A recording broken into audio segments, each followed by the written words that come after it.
Assalamualaikum warahmatullahi wabarakatuh. Hai guys, ketemu lagi dengan saya di sini. Kali ini saya akan membahas materi 10 model pembelajaran terpadu, di mana yang pertama ada model penggalan. Di mana model penggalan itu model pembelajaran konvensional yang terpisah secara mata pelajaran atau model tradisional yang memisahkan secara dikrit masing-masing mata pelajaran. Keterpaduan model ini harus mencapai ketika satu satuan waktu telah ditempuh, misalnya pada saat catur bulan. Keterpaduan pada model fragmented terjadi jika siswa telah menyelesaikan seluruh runtutan kajian dan materi pelajaran yang pada akhirnya seluruh satuan-satuan konsep itu mencapai keutuhan, baik konsep, pemahaman, suatu kajian, keterampilan, dan nilai. Contohnya seperti dalam suatu pelajaran terdapat materi perambatan cahaya, prediksi, dan peta konsep.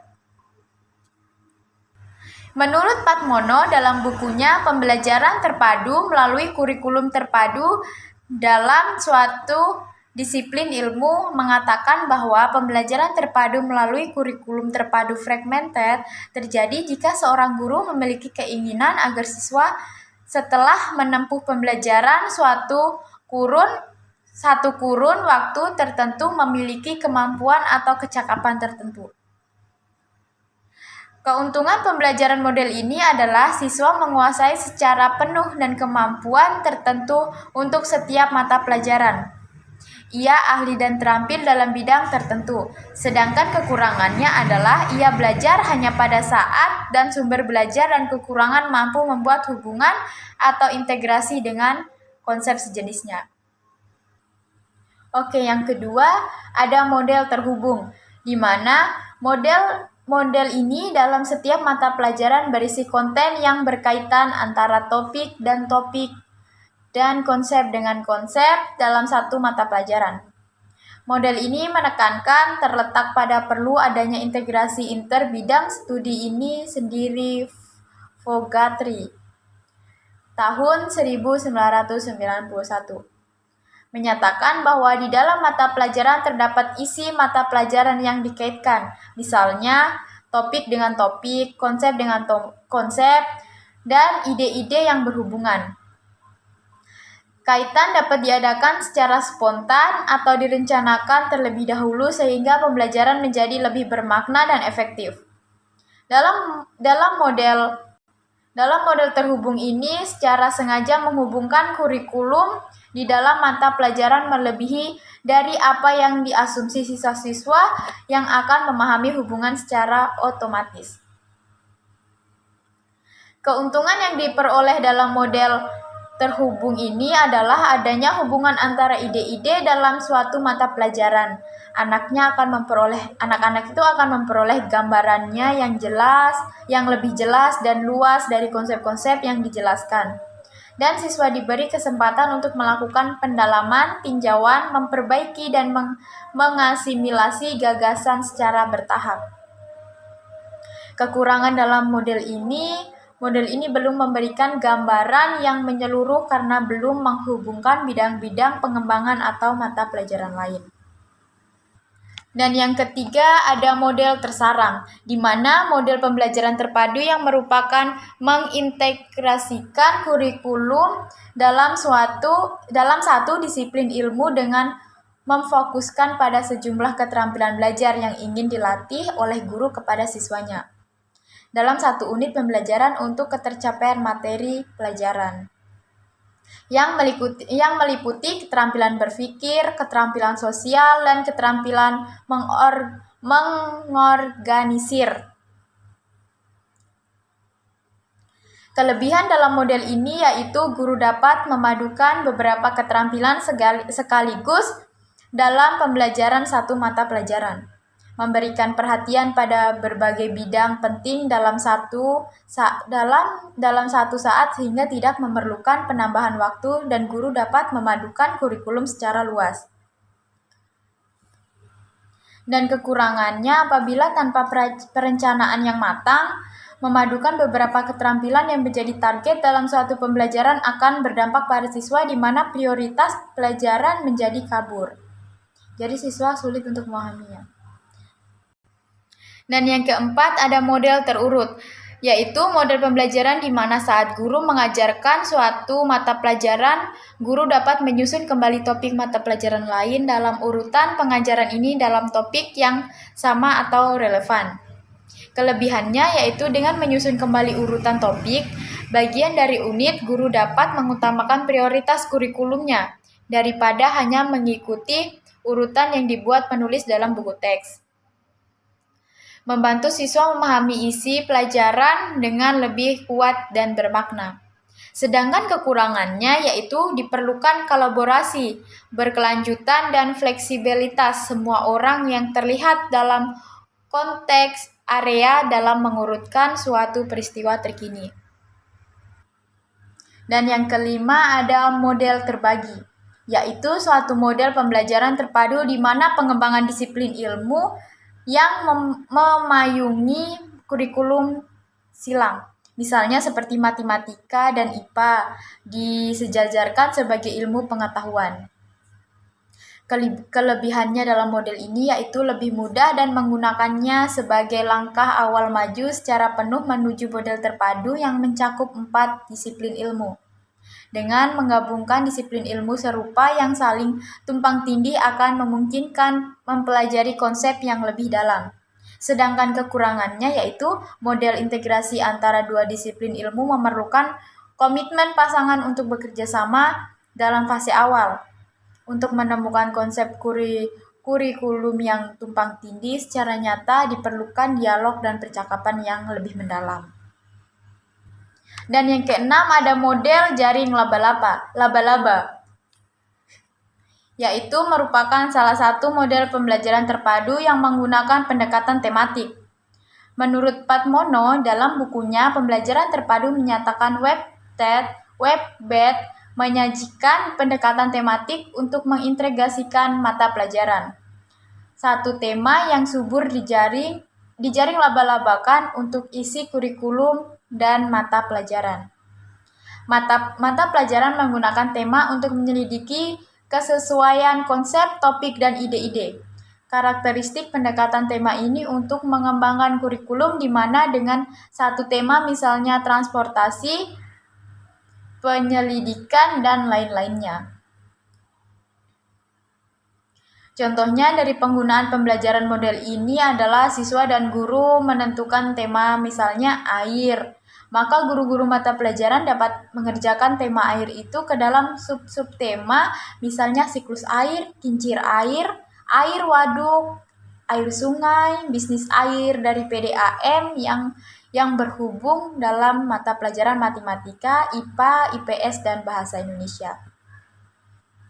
Keuntungan pendekatan jaring laba-laba ini untuk mengintegrasikan kurikulum adalah faktor motivasi sebagai hasil untuk seleksi tema yang menarik perhatian paling besar. Faktor motivasi siswa juga dapat berkembang karena adanya pemilihan tema yang didasarkan pada minat siswa tersebut. Sedangkan kelemahannya pada model ini adalah banyak guru sulit memilih tema. Mereka cenderung menyediakan tema yang dangkal sehingga kurang bermanfaat bagi siswa-siswa tersebut.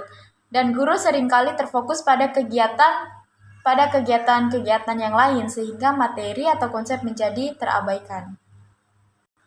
Dan yang ketujuh ada model pasang benang, di mana model itu model pembelajaran yang memfokuskan pada mata kurikulum yang menggantikan atau yang berpotongan dengan inti materi subjek. Misalnya untuk melatih keterampilan berpikir dari beberapa mata pelajaran dicari materi yang merupakan bagian dari problem solving.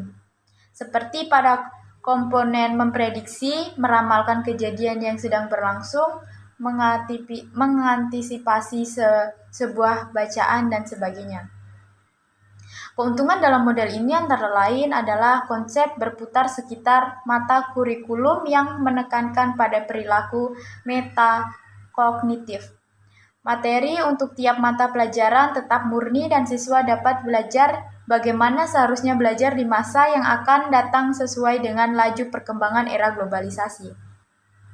Sedangkan kelemahan pada model ini yaitu hubungan isi antara materi pelajaran tidak terlalu ditunjukkan sehingga secara eksplisit siswa kurang dapat memahami keterkaitan konten antar mata pelajaran yang satu dengan yang lainnya.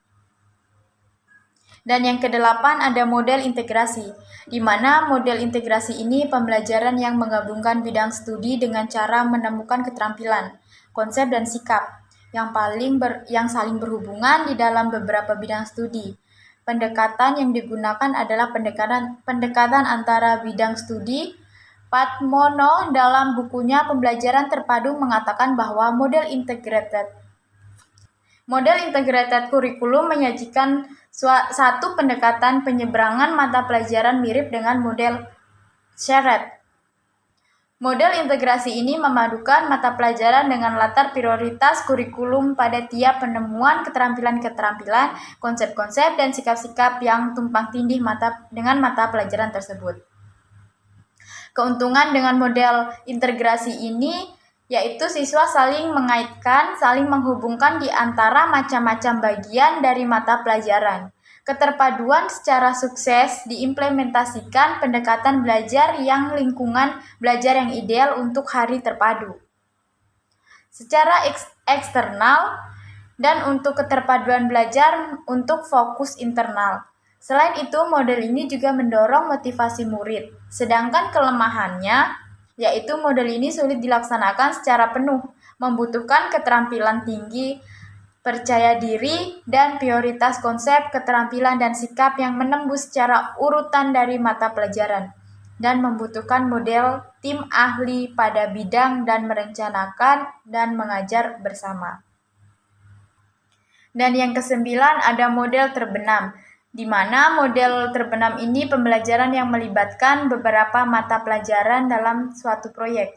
Misalnya, seseorang mahasiswa yang memperdalam ilmu kedokteran, maka selain biologi, kimia, komputer, ia juga harus mempelajari fisika. Dan setiap mata pelajaran tersebut ada kesatuannya. Model ini merupakan satu dari model yang memungkinkan pelajaran menyeberang dan atau tetap di dalam mata pelajaran tenggelam dalam minat dan kemauannya untuk belajar. Kelebihan dari model ini adalah setiap siswa mempunyai keterkaitan mata pelajaran yang berbeda, maka secara tidak langsung siswa akan belajar dari siswa lainnya. Mereka terpacu untuk dapat menghubungkan mata pelajaran yang satu dengan yang lainnya. Sedangkan kekurangan dari model ini adalah siswa yang tidak senang membaca akan mendapat kesulitan untuk mengerjakan proyek ini, sehingga siswa menjadi kehilangan minat untuk belajar. Dan yang terakhir, ke-10 ada model jaringan, di mana model jaringan ini model pembelajaran yang berupa kerjasama antara siswa dengan seorang ahli dalam mencari data, keterangan, atau lainnya sehubungan dengan mata pelajaran yang disukainya atau yang diminatinya, sehingga siswa secara tidak langsung mencari tahu dari berbagai sumber.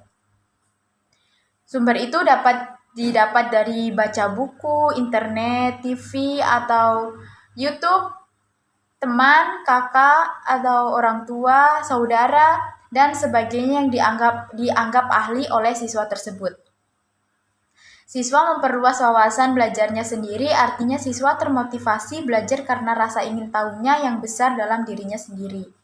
Kelebihan dalam model ini adalah siswa memperluas wawasan pengetahuan pada satu atau dua mata pelajaran secara mendalam dan sempit sasarannya.